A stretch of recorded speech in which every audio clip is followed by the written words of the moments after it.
Welcome to the Bringing Intimacy Back show, where intimacy is real. If you desire to intimately connect with yourself, your significant other, children, family, friends, community, and your higher power, this show is for you. Thus, we explore intimate topics, inspiring life stories, spirituality, and insightful tips on strengthening relationships. This show is hosted by Dr. April and her co-host, Dr. Kelly. Now let's get this episode of the Bringing Intimacy Back show started, because we share with you the secret power to intimacy to create a life you love, or love the life you create. Now here's your host, Dr. April, and co-host, Dr. Kelly. Welcome to the Bringing Intimacy Back show, where intimacy is real. Yes. Hi, good afternoon, Dr. Kelly. How are you doing? I'm doing well. You know what I did today? What did you do today? I did canning. You know, when you you cut up your vegetables and then you steam them in a pot and yeah.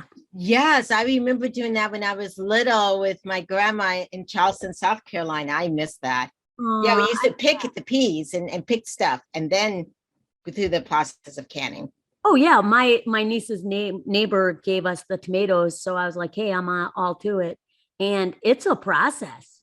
Yes, but it's so healthy. You know what I'm saying? That touch of being back and eating real food. Oh, absolutely. This is some real food. I mean, I picked them off the vine and I have 12 quarts of stewed tomatoes. Yes, good. You know, the last time I had some really good, like real authentic food was in Costa Rica when I recently went there. Yeah, it was wonderful. I bet. Yes. Costa Rica. Yes, definitely. And in Costa Rica, everything's so natural and authentic, and the people and the culture, which is what we're talking about today. Cultural intimacy. Yes, from around the world, definitely. However, before we get started into that, I want to let everyone know about my third ebook that's coming out, and it's kind of some of what we're talking about today, which is improving intimacy, but everyday expressions. Because even with culture, it's every day. Yes. Especially in our society. I mean, there's some places in this world where it's like 1% of a different culture or 2%. But for the most part, I mean, especially where you live in Southwest Florida. I don't know where our guest, Michael O'Brien, is from, but it touches our lives in so many different ways. So it's important. Right. And especially as we come upon this upcoming weekend of September 11th, I think culture is very important in understanding and being respectful of different cultures. Yes. So before we get into Michael's a great person. I want to introduce him in a moment, but I also want to let our audience know about our charity of the month, which is our Mother's Home. It's an organization that I worked with this summer that helps young teen moms. So if you're interested in that, please go to www.ourmothershome.net. Well, now let me welcome a good friend of mine, a colleague, someone that I've gotten to know, Michael O'Brien. Welcome, Michael. Thank you. It's nice to be here. Yeah. Yes. So Michael is actually a sociologist by trade and a therapist who's been around different cultures and stuff with over 20 years of experience. Michael is also a professor, and he's worked as a professor in Chicago, here in Florida at FIU. And now congratulations, Michael, for FGCU. Thanks. Yeah, I'm doing constructing online courses for them. Yes, definitely. And Michael's in our local neck of the woods, Dr. Kelly. I'm in Naples. Oh, really? Yeah, I'm in South Florida too. Beautiful, sunny South Florida, I might add. And Michael and I, we had a conversation almost about over a year ago, maybe 2 years ago. About culture and how that impacts, especially where we live in Southwest Florida. So yes, so welcome, Michael, to the show. Thank you very much. Yeah, and as the two of you were talking, all those different ways in which we do everyday things. And I like what you said, Dr. April, about the fact that it's in the everyday things and the small things, because that's absolutely what the sort of cultural anthropologists believe, right? It's the little things we do. It's the way we eat, the way we don't eat. And intimacy is a great example of seeing how different cultures do things differently, right? Just how we interact, how we hug, how we greet each other, right? What is okay and not okay. So it's a very interesting topic for me personally as well as professionally. Yes. So, Michael, we start off by asking each guest, how do you define intimacy? So I was thinking about that, and I looked at a few different definitions you have for today. For me, it's a feeling. Okay, so and given what we do professionally, right, we're talking a lot about feelings. It's about a feeling of warmth. It's about, so just hearing the word conjures for me personally a feeling. It's about closeness. It's about warmth. It's about connection. Some of which is private. So I'm going to stick with intimacy is about connection and warmth. That's my personal definition of how it feels for me. Right, definitely. And like I said, I don't know if you remember that conversation. Maybe it's been 2 years now. Going on 2 years, yeah. Yeah. When you and I traveled together, and we were talking about culture and how that impacts, because each of us have been impacted by culture. And before we even get to culture, from a sociologist, can you define what culture is? So culture is a really all-encompassing definition. And it means the entire life ways of a particular group. So what that means is it's the way we do everything and the way we even approach things. And group can mean anything because we go in and out of groups, right? So, and that's what got me thinking when you were first talking about this show, the idea that there's sort of a US culture, right? There's something we consider US culture. There's norms we have in the culture, how we greet each other, how we interact. But then also within any place, there are many, many groups, what we would call subcultures, right? This is the sociological term, subcultures. So, friends could be a subculture, a club you belong to. The way we interact professionally with clients is very different, has a certain set of ethical standards and guidelines that differs from our personal life. So it's the entire life ways of a given group. And that includes the norms, the values, the interactions, and even just how we approach what we do. That's concise. I like it. A lot of times people neglect to talk about the subcultures. Yeah, and that's the thing. There's always this dominant, and I'm going to throw out a couple of these sociological, there's this dominant culture, right, in any country, in any group. In other words, the dominant way things are done, the main way. So we go to a job interview in U.S. culture, we're probably already conjuring certain images. We're looking someone straight in the eye, we're a firm handshake, all those sort of things. But within any group, there are subgroups, and we go in and out of the subgroups, right? So there's not just one sort of okay way of doing things. There's multiple ways within each of the groups that we connect with. So we go to a job interview, we're dressed and acting a certain way. When we meet our friends later, we're probably acting and looking a different way, right? That's an example of subculture. Yeah, I like how you said there's different ways to do things. Yeah, and for some people, they have a hard time with that, especially in today's culture, that if you don't do things my way. That's right. And I think that's where, on a societal level, we get into trouble because people, I think some people just don't even know what we're talking about right now. The fact that there are differences, different norms. And I think specifically of that friend greeting, I was introduced to some of these differences very early on, probably unusually early on because I'm Mexican American. And we would go visit family, as a baby and as a small child. And literally the way we would greet each other would be different than I would greet my American family, which is more of that firm handshake and a hello. We always would sort of embrace each other, right? And if you go to a barbershop, a Black-owned barbershop, a Hispanic barbershop, you'll notice this as well. There's a lot more touching than there is in any of the American barbershops that I've gone to in my life. So you'll see much more, sort of hand clenching as opposed to, a regular sort of European style handshake, more embracing, things like that.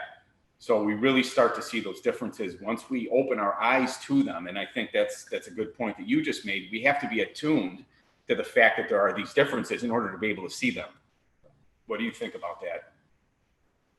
I liked when you explained about the norms, when you talked about the word norms, and even within today's culture and today's society, it's changing. Mm-hmm. Whereas we used to hug more. And I'm wondering about the cultural intimacy and how it's being impacted in society with the pandemic, because people aren't hugging. And I'm lecturing in the classroom now, and we have to wear masks. And some of the illustrations that I use, I'm like, okay, we're going to do this. And I wait, oh, wait, we can't do that. My whole entire lectures, and I know as a professor, you can relate to this, both of you educators. It's like the norms are changing. How do you feel about that? Like, how comfortable are you? It's so awkward. Yeah. It's like it doesn't resonate with me. I'm like, where do I belong? I mean, I'm the professor. I should be able to communicate this, but so much of my communication has relied on hands-on learning. So if we translate that to what the norm is in cultural intimacy now and how we interact with people, whether in a barber shop or somewhere else. Well, I think of it in practice too. The first couple months of when I returned to the office, and maybe Dr. Abel can speak to this point too, it was tough for me not to shake hands. It took several months.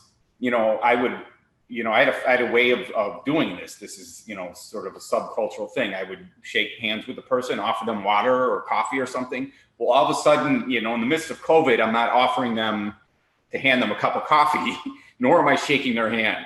So I found myself on autopilot often, right? Because once we do these things, it gets ingrained into our neural pathways and all that. So I would start to like awkwardly reach out, and they would, and then I would be like, whoa, we're not supposed to do that. And so, and even that felt like at least it was the level of closeness when I would shake somebody's hand and then like welcome them in. But now, like you say, we're having to keep a distance, and it feels awkward at the very least. So what are we left with, right? We're left with communicating with words and with our eyes. And in some cultures, eye contact is considered invasive. Absolutely. One of my closest friends in my PhD program is Japanese. And so he came from Japan to do his PhD at FIU. And we had a lot of interesting conversations about this, you can imagine, because of the differences. Like we got to sit and talk about the fact that, how in US culture, we're a little more confrontational. We might not think we are, but we'll go stand up to the other person literally and like look them right in the eye, right? And, possibly even be a little close, especially we saw this a lot with confrontations with COVID. In his culture, he said to me, his exact words were that you just don't see that. Especially in the context of like respect for a professor or a doctor or someone, you keep a greater distance between the people. You're not, sort of looking them in the eye like that. So big differences. And if you didn't know that, it could appear, and he's told me that at times people thought maybe he was standoffish or something like that. But it's just his normal, just like it was my normal to, sort of walk up to the person and, stick my hand out for them to shake. Just different. Right, definitely. And like you said, sometimes we don't know the norm, and we can do something that can be disrespectful. So how do we, as we're, as a community coming together, meeting with different people, there's masses, how do we figure out what do we do in all this? Well, when we come back, we're going to take a short break. I want you to think about that and give us some answers, and we'll be back in a moment. Are you wanting a vacation in paradise? A vacation to rekindle the passion? A vacation without the kids? A vacation where you can learn how to communicate, where you and your partner actually hear each other and gain insight? If so, vacation counseling is your next vacation. Dr. April Brown has created vacation counseling in Southwest Florida as a perfect option for you and your partner. Our retreats are one couple at a time. We have a variety of packages available to choose from, including virtual couples retreats. If you and your partner are interested in the vacation counseling, please visit us at vacationcounseling.com for more information on pricing and packages. Also, follow us on Instagram and Facebook. To keep track of the latest news, stories, activities, or coupons on vacation counseling and Dr. April's other services, we encourage you to sign up to receive a monthly newsletter called Intimate Connections at draprilbrown.com.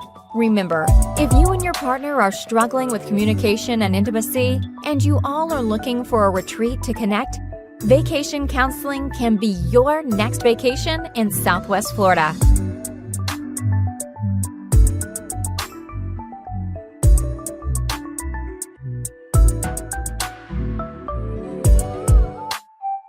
Welcome back to the Bringing Intimacy show, where intimacy is real. So, Michael, we were just talking about, and with Dr. Kelly, about different norms and culture and how do we connect and what is respectful and not respectful. How do we figure all this out?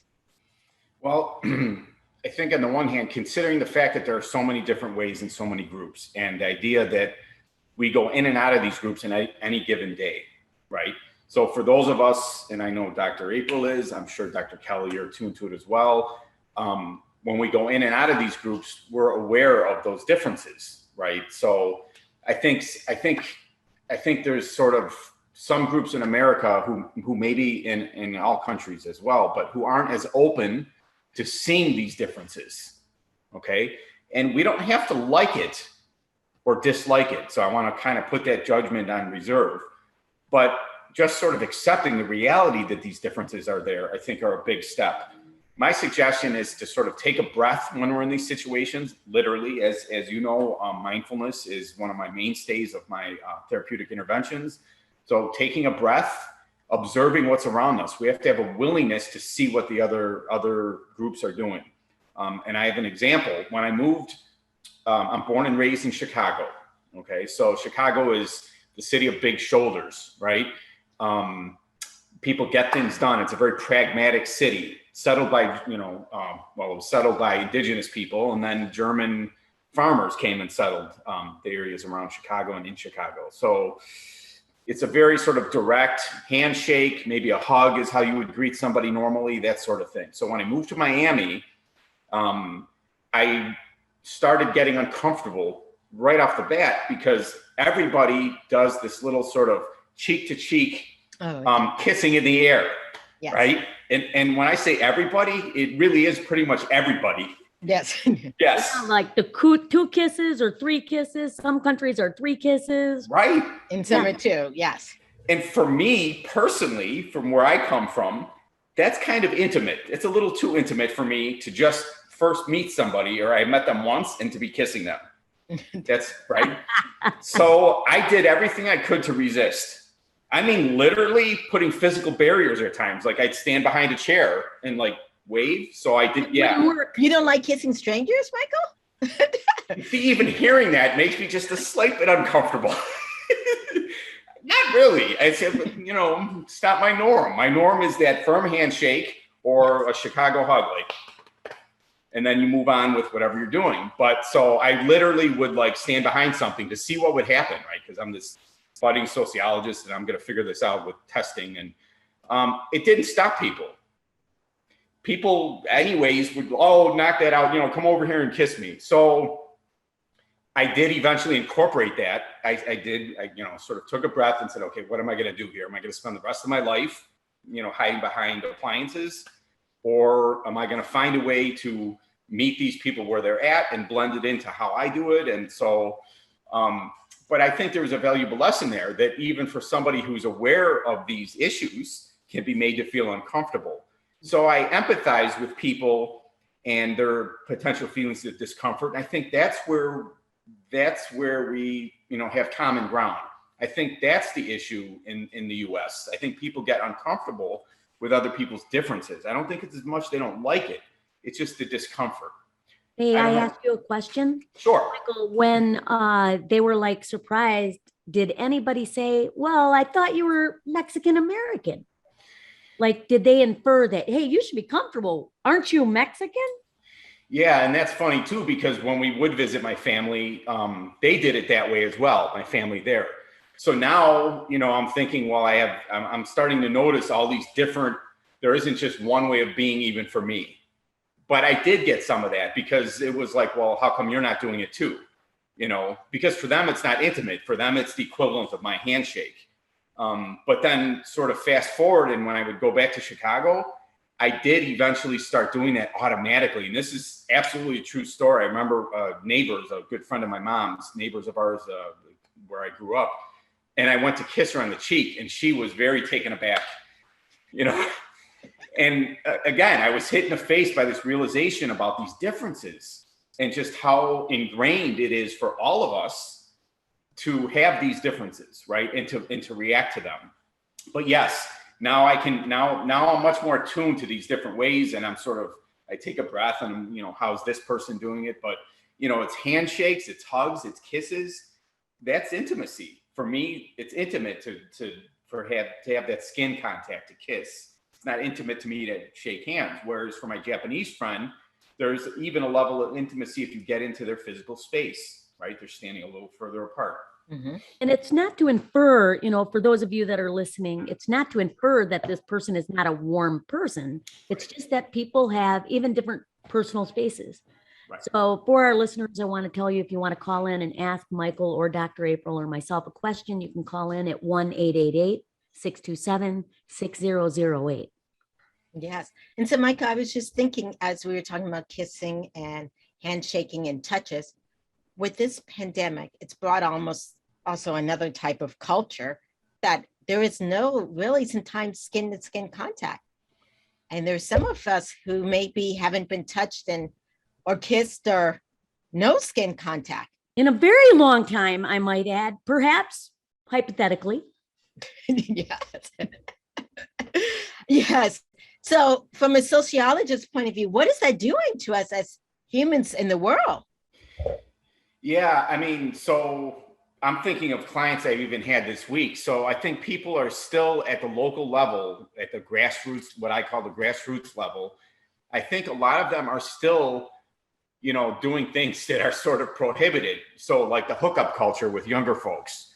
Okay. I've had a couple younger clients this week that are on websites. One is on Grindr, right? He happens to be gay, so right, but doesn't mean that they grind, that. Right, and it doesn't mean that they're intimate by everybody's definition. It might be a little bit more, less intimate encounter that might, Yes.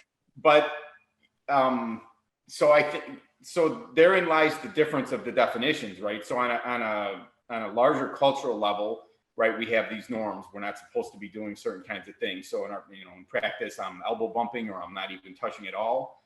But I think maybe behind closed doors, maybe people are still doing some of these things. I don't think it's good in the end to have too much space between us, right? Mm-hmm. We know that there's certain physical, biological, chemical things that we get from interacting with other people closely.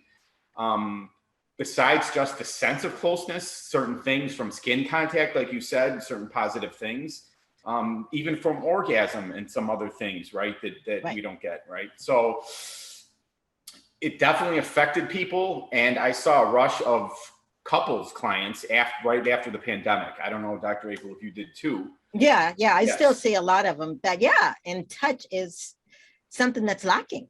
Yes. And it is a part of almost anybody's definition of intimacy, right? Touch, a level of closeness. So when we have masks on, when we're keeping distance, it's one thing at the store, but hopefully people are finding ways to sort of to have their own subcultural experience that differs from the dominant. I don't know. That's a good question, though. Right. What are some suggestions go ahead, Dr. April? No, I was just thinking from what you were saying that maybe even in the sense of your young people, that sometimes if you haven't been touched or kissed and it's or whatever the case may be, no skin to skin contact, mm-hmm. you get to the point where you need it so much, you become desperate, which mm-hmm. leads to sometimes irrational thoughts, mm-hmm. behaviors, actions. Yeah, that's a good point too, that maybe it pushes people in too far in the other direction. I mean, in general, with society, I think we find an equilibrium. I don't think we've found it yet. I don't, but usually we do. History proves itself if we study the history of social interaction and just of societies. Usually there's, this is not the first time that we've undergone a radical change. I think of things that were even bigger, like World War II, for example. Where much of Europe was in chaos and starving, literally. So there are lots of times throughout history we've had other epidemics and pandemics. I think we'll find an equilibrium. I think humans just sort of seek that without even knowing it. I don't know what that's going to look like because this is still ongoing, especially here in Florida. Our numbers are still soaring of COVID infections. I don't know what that looks like yet, but I think people will find it right? Because I think it's just too important and people need it too much, the interaction. How can people be open to other forms of intimacy? I think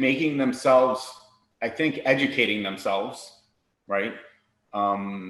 Knowing that there isn't just one way of doing everything. I have a discussion with people often about, the idea of free will and choice and things like that.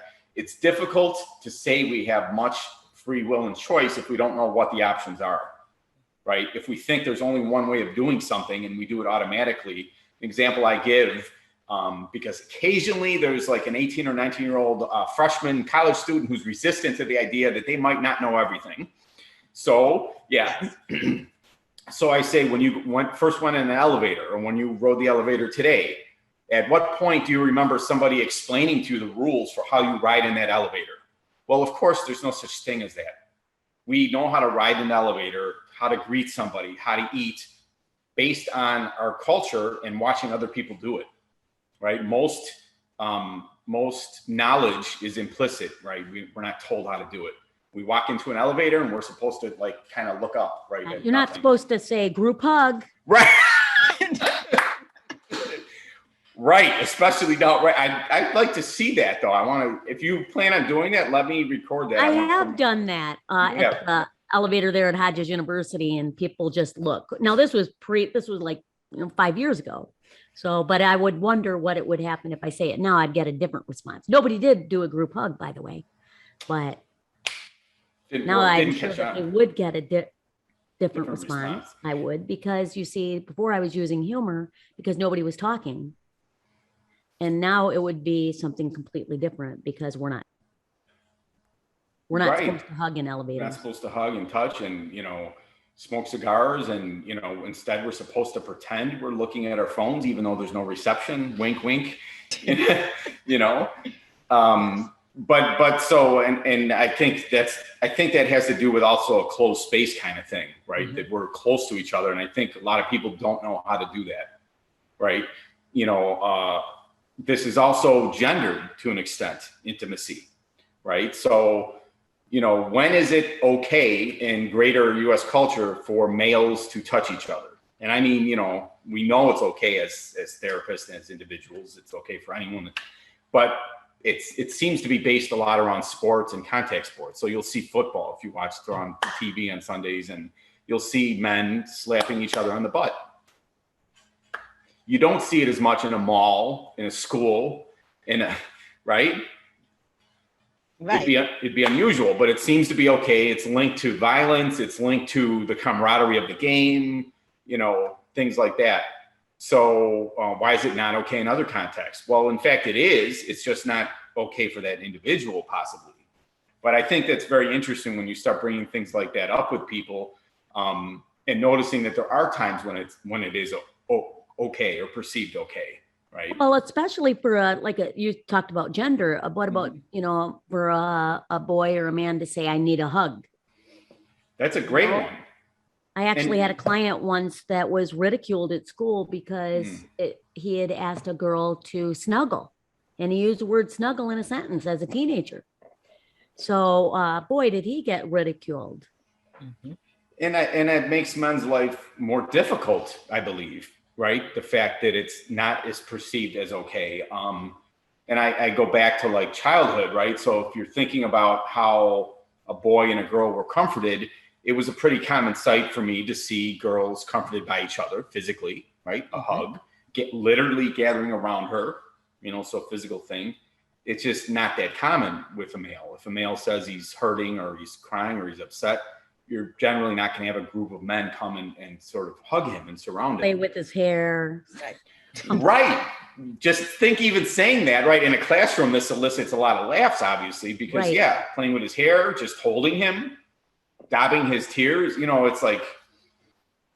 Oh, I'm so glad I'm a woman.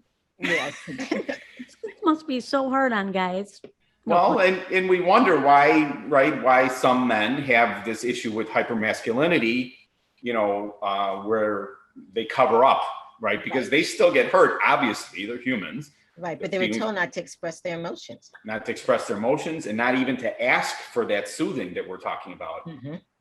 there's a gentleman in his upper 60s that I work with, and he, I'd asked him when he was a child, who was the caregiver who, when he was hurt, whether it's physically or emotionally, took care of him or soothed him or, addressed that. And he burst into tears, and he said he never remembers one time anybody doing that. And so, he has a hard time now reaching out and expressing feelings, and it's unfortunate, because I think society would be healthier, right, if more people could reach out for help, if more people were attuned to these differences with regard to the way we do things, whether it's intimacy or whether it's reaching out, because there is a level of intimacy, I think, in reaching out to somebody and wanting to, and then getting that support, right?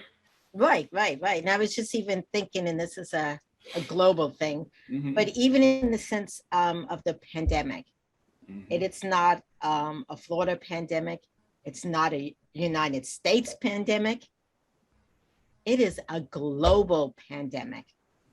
And I know most of the countries are led by men, which is okay, but we're not taking a global approach or asking for help and so I was just thinking to myself, I wonder if part of that is because of what you just said, in the sense of, growing up that, men were taught not to ask for help and because if we looked at it more as a global, instead of each country and their own budget and whatever case maybe. That's an interesting point. And that gets to why, like your perspective is different than mine, even though I'm obviously very open to these kinds of things. Like I didn't even think of that exact thing that you just thought of.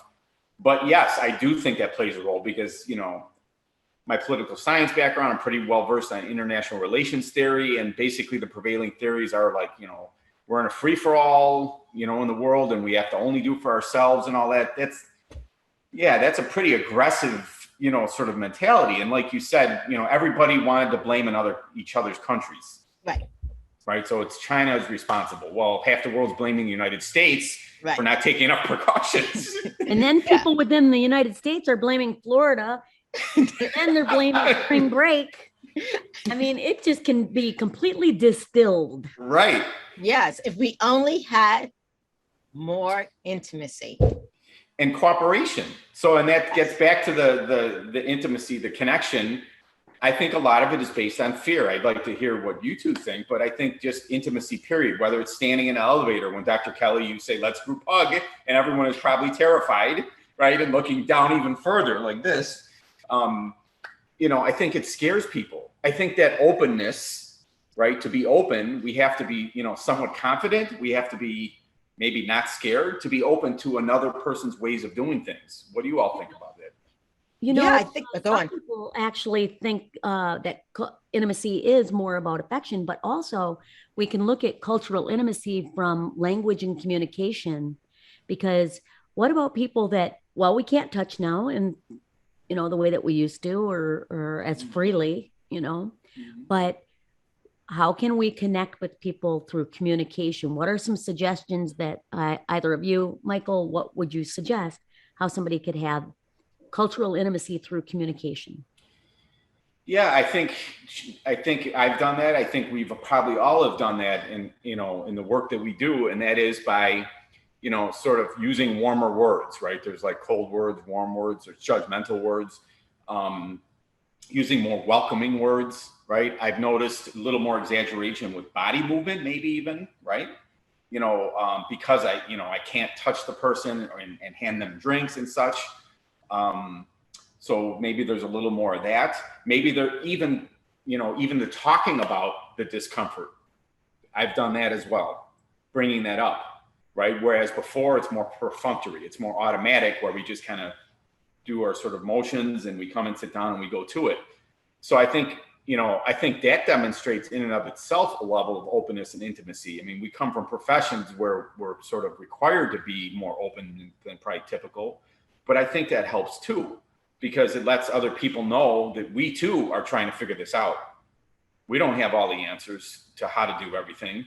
We're learning.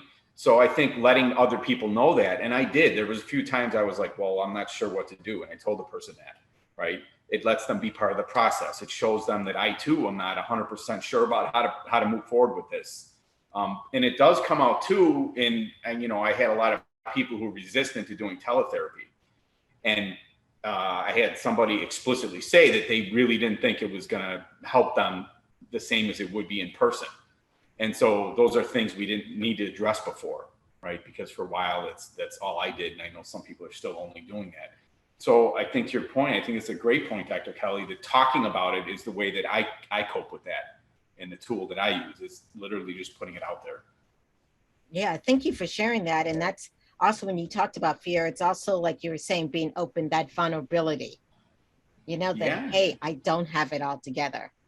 So we're going to take a quick break, but when we come back, we're going to take questions from the audience and talk about vulnerability and intimacy and how we can strengthen the bond of connections as we move forward to 2021 and hopefully a better 2022.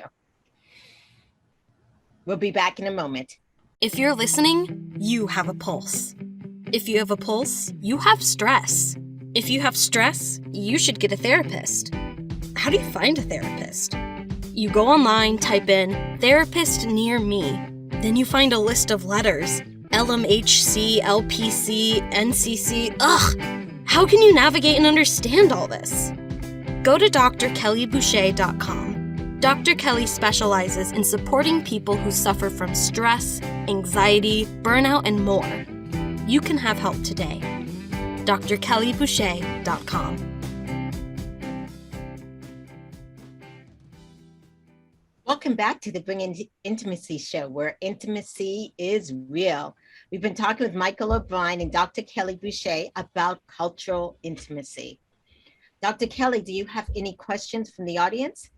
I do. Actually, I have Amber from Connecticut has a question about, doesn't say which culture, but says, I'm dating somebody from a vastly different culture. Can you help me understand how to communicate?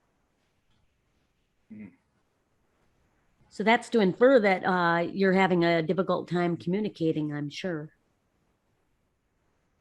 Yes. It'd be interesting to know which culture. What would you recommend, Michael? Well, asking about these things, I think a great question to ask somebody is what intimacy means to them, right? It is going to be different. For some people, it's going to be more physical.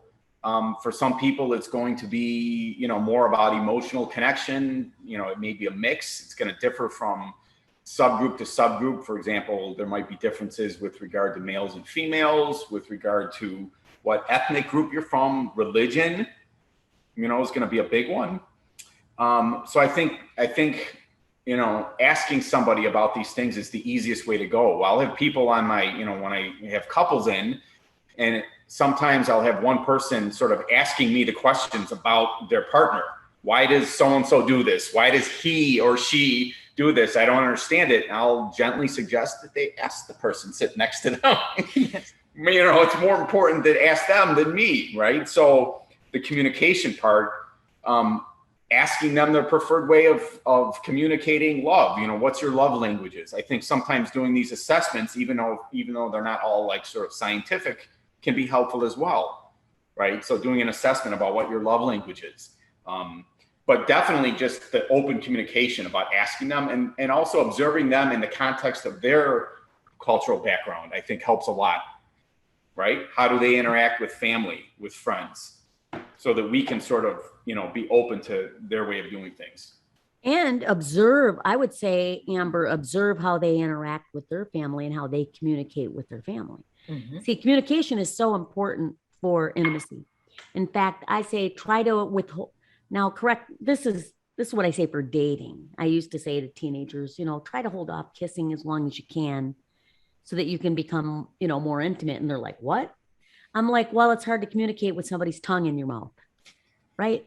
So the communication stops when the physical begins sometimes. So make sure you have a healthy balance with that. Do you have any questions, Dr. April, from the audience? I was just going to say on the end of that question is also understanding how a culture deals with conflict. Because I was thinking, like in some cultures, if there's a problem, we discuss it right then and there. Who cares who's around or what's saying? In others, it's like, oh my gosh, I don't want so-and-so to know, well, we have to wait till we get home, which happens a lot in communication. Yes, with couples. Absolutely. Yeah, absolutely. And we see, and right, we'll hear this and see this in their explanations of how their conflict happens. And then we'll hear, I'll ask let's see, when you were a child, who was the disciplinarian or something like that. And it'll start getting pretty clear about why they have these differences. Because we'll hear like, well, this, my husband walks away and doesn't want to talk about it. And I want to solve it right then and there, what's wrong with him, or vice versa. It's just that they're doing it differently. So if there was a mutual understanding, maybe things would go better. And I like your point, Dr. Kelly, about that. Right. So, going to something physical very quickly can often be avoidance, I think, right? Avoidance of having to figure those things out. Yeah. So I do have a question. It's from Joe. I'm actually from Florida. And he's saying as different people come moving into this country, they should really adopt to the American culture. I don't understand why we would tolerate all these different cultures. Can I answer to that? Yes, you can. So there's no one thing. So there's no such thing as American culture. There sort of is and sort of isn't, right? We're back to that dominant and not dominant. There definitely is no one American culture. What is it? Point to it. Tell me what it is, right? Is it eating tacos? Because there's taco places now everywhere. And we live in a place, Naples, where there are really expensive taco places. Oh, yeah. So, yeah. So is that American culture, or is it the hamburger place? So the beginning point is a little bit, needs to be a little bit teased out in the fact that there is no one American culture. There are many, many, many subcultures, and there always have been in America. Yes, there tends to be one sort of dominant way of doing things. I think it's healthy for both parties to meet each other where they're at. Mm-hmm. And, what we call cultural infusion, where things sort of are mixed. I think that's the only possible way for a society to function healthily, or an individual or a couple, right? To adopt some of each other's ways of doing. And we do this. This is why we have like Tex-Mex food. We want to get really literal, right? Literally the mixing of cultures. It's not quite Mexican. It's not quite American. It's a mix. This is a common thing. It's not new, and it's been going on for forever. Yeah, I was going to say on that point, I remember back in the day, they used to teach us about a melting pot. Mm-hmm. And then it went into more of a salad. Where do you stand on that? Yeah, because right. So I think a melting pot is very flawed because it makes it sound like everything, literally melts into each other, which is not the case. Right? It's not the case. Take the fist bump, for example. I remember when Barack Obama was president and he occasionally fist bumped people. And I remember there was a lot of people on the web that didn't like that. Well, it's just a different way, right? It's maybe not, I'm sure he shook hands with some people, but with some people it was a fist bump. In my own private life with friends and people I train in martial arts with and such, we're fist bumping. We're not shaking hands, and we always did. So there's no one way of doing anything, and we don't melt into stuff. We're these differences. We're vegetables chopped up, right? Or pieces are in whole, and we're in the same bowl. But that doesn't mean we have to take on all the characteristics of the other person. And I think that's a very damaging thing too. No one is saying that you have to become like the people that are coming in or the other group, but perhaps just being open to being okay with their way of doing it. So like, use your salad metaphor, the green pepper is maybe not interfering with the lettuce, and eating the two together is probably tastes better. If you see where my head's at, I'm getting hungry, but yeah. It tastes better when the flavors, are sitting together. But yeah, I think it's very flawed to think that everything sort of just melts into one thing, because it really isn't true. What I would say too, also to individuals like Joe as the question or the thought, like saying, I really think that, how should I be expected to tolerate all these different cultures? I live in America. I'd be like, Joe, just don't date somebody from a different culture. And then guess what, Joe? You're going to be very lonely for a very long time because we all have a different culture, even within our same, like I'm in Northern Michigan right now. So, I mean, it's like 2%. Like I was 14 years old. 2% what? 2%, it's all white. Oh, okay. Okay. Yeah. 2% is a different culture where I Yeah. live, and I went from Florida to Northeast Michigan. So it's kind of like, but even within that, there are so many different cultures. So it's really not about ethnicity or race. It is about culture. So Joe, you're really going to be up a creek if you do not handle the fact that this is a personal thing. And it's really, you can have intimacy with individuals and it's a lonely life if you don't figure out how. It's not about tolerating. It's about celebrating. Yeah, and also I was thinking, are you there from there originally, Dr. Kelly? Are you from Michigan? Yes, I am. Yep. Okay, so similar neck of the woods to Chicago, Northern Illinois. I mean, right? Yeah. So we can also look at this over time. I mean, that's the other thing in teaching. Sort of to Joe's question, these things have changed radically over time. They differ from place to place, so that's a great point, right? So. And I was talking about that, about my Chicago versus Miami, but they've also differed drastically over time. What was seen as okay for people to do and what was considered intimate. I saw a picture recently of people on the beach in the 1800s and the women like showing their ankles, being very, out there and sexual, showing their ankles, right? Yes. Being very saucy, right? Yes. Well, if you live in South Florida, you see more than that. Right. So it's a different time. Right. Yes. So it's not the case that this is a static thing, that this culture is static. It changes drastically over time.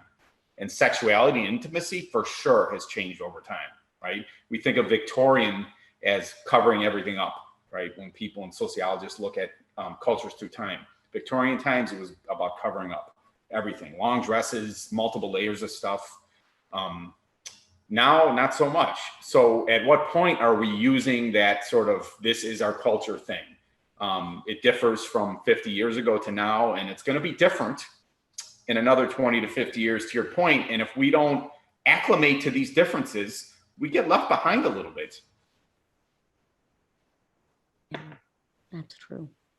I admire you for asking that question, Joe, because that's very direct communication, and I respect that. And it is good for us to ask these questions. For sure. Definitely. Thank you, Michael, so much for being on the show. Thank you, ladies. It was a pleasure. Yeah. So if people are out there listening, how can they connect with you? And also tell us a little bit about this mindfulness that. Yeah. So I've been practicing mindfulness for a very long time, 15, 20 years. I got to see the Dalai Lama in person. And so basically, one of the things I like about it, coming from a culture where, do it yourself is, especially for, males, this is something you can just sort of do on your own. Find a breathing exercise, right? Breathe slowly. We can always control our breath. We can't control all these things we're talking about, right? We can't control what's going to happen with COVID, what's going on in the world. We can always control our breath. If you want to reach out, my business line is 239-330-7883. I hold office and telehealth appointments. Office is in Naples in the French Quarter. And basically the idea of mindfulness is to be aware of what we're doing and what we're experiencing and then letting go. So this very much applies to the topic we're talking about, because we don't have to like the way the other person does things, right? So if I prefer and I feel more comfortable with shaking hands, it's okay that I don't like and prefer the other ways. It just means not judging them based on the way I do it. It's a very different thing. So it's being aware and then simply letting go of it. Okay, so you do it differently. That's okay. It's very non-judgmental. I think it gets us out of that trap of like, which way do we go with it? Do we go with my way or do we go with your way? Well, that's a very, sort of assertive, aggressive way of looking at it. We don't have to do it that way. Mm-hmm. And I was just thinking, because Michael, you and I have talked, and I know that you've experienced some racial injustice. Mm-hmm. And you shared something that happened in Naples. And I was just thinking, you know what? How you dealt with that, of the police, Mhm. it's Oh a my lot of it's because of your practice of mindfulness. For sure. You know what I'm Actually, saying? Yeah. yes. And Yeah, there's you know what instant I'm talking about, I right? do. I do. And, you know, I do have I've developed a good ability. I didn't always have it. And that's the one thing I tell my clients. People, you know, sort of look at you now and say, well, you have this all figured out. Well, I mean, you know, I've been through some stuff to get where I've gotten. And it's the result of years of practice and the fact that I do these things regularly. But I'm able to stay in the moment and sort of really keep aware of what's going on for me as I'm doing things.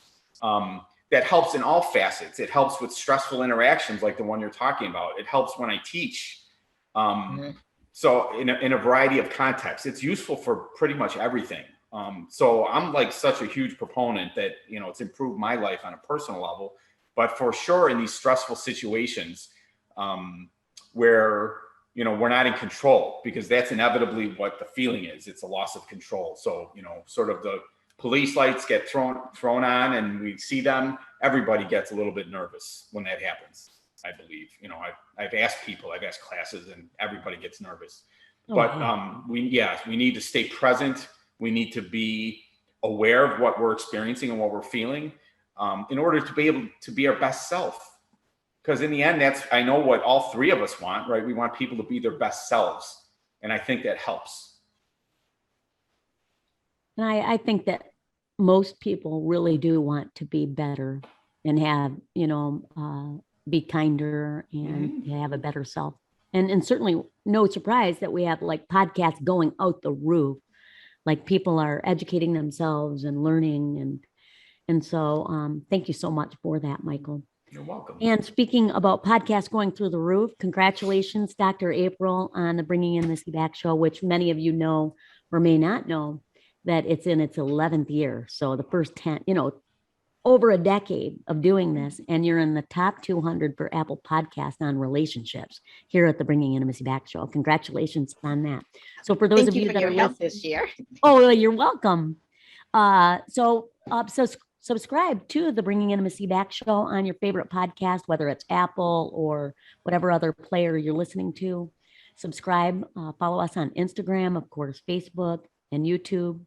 And also you can write a review on iTunes if you're listening on iTunes. Our upcoming shows are Laying Your Retirement Foundation with Jim Magadons next week. Nikki Nash, Unlocking Your Genius. That sounds so cool. That's like IQ is sexy, isn't it?